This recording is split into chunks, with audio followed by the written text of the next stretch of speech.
నా జీవిత తీరమునా నాపజయ భారమునా నలిగిన నా హృదయమును నడిపించుములోతునకు. నా ఆత్మ విరబూయా నా దీక్ష ఫలింపా నా నావలో కాలిడుము నా సేవ చేకునుము. నడిపించు నా నావా నడి సంద్రమున దేవా. Praise the lord. ప్రభు అయిన యేసయ్య నామంలో మీ అందరికీ శుభాలు తెలియజేస్తూ ఉన్నాం. నేటి వాగ్దానం ద్వితీయోపదేశ కాండం 8వ అధ్యాయం 16వ వచనం. మీకు సామర్థ్యము కలుగు చేయువాడు ఆయనే. సహోదరి, నా సహోదరుడా, దేవుడు మనకు సామర్థ్యాన్ని కలుగజేస్తూ ఉన్నాడు.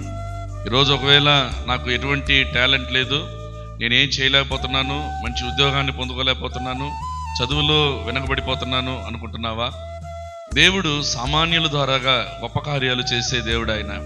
నువ్వు ఎంత బలహీనుడిగా ఉన్నా, ఎంత దిగజారిపోయిన స్థితిలో ఉన్నా, నీ జీవితాన్ని దేవునికి అప్పగించుకోగలిగితే దేవుడిని ఖచ్చితంగా నీ జీవితాన్ని ఆశీర్వదిస్తాడు. మోషే జీవితాన్ని మనం చూస్తూ ఉన్నప్పుడు మోషే దేవుని దగ్గర అన్నాడు, నేను నత్తివాడిని, నేనేం చేయలేను అన్నాడు.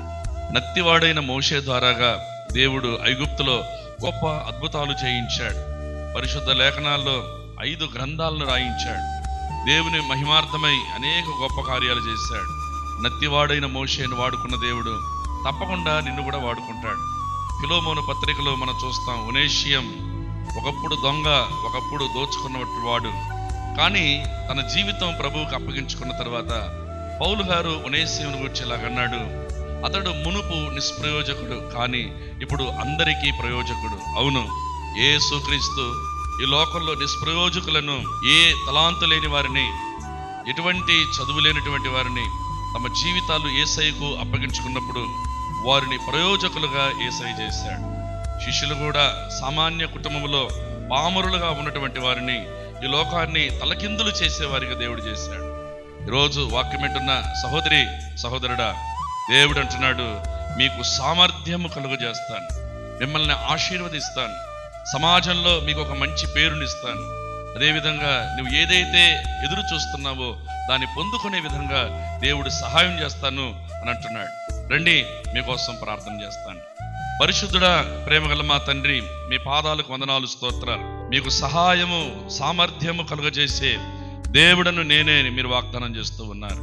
నీ ప్రియబిడ్డలు నాయన, అయ్యో నాకు ఎటువంటి టాలెంట్ లేదు, ఎటువంటి సామర్థ్యం లేదు, నాకు సహాయం చేసేవారు ఎవరు లేరు అని ఒకవేళ నిరుత్సాహ స్థితిలో ఉన్న నీ బిడ్డలను కనికరించి ఆశీర్వదించయ్యా. వారికి మంచి సామర్థ్యాన్ని కలిగించయ్యా.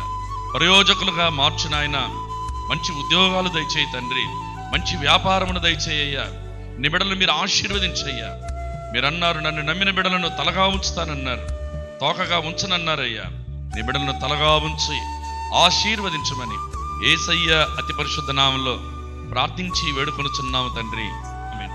దేవుడు మిమ్మల్ని దీవించును గాక. ఈ దినమంతా మీకు దీవెనగా దేవుడు మార్చును గాక. ఆమేన్.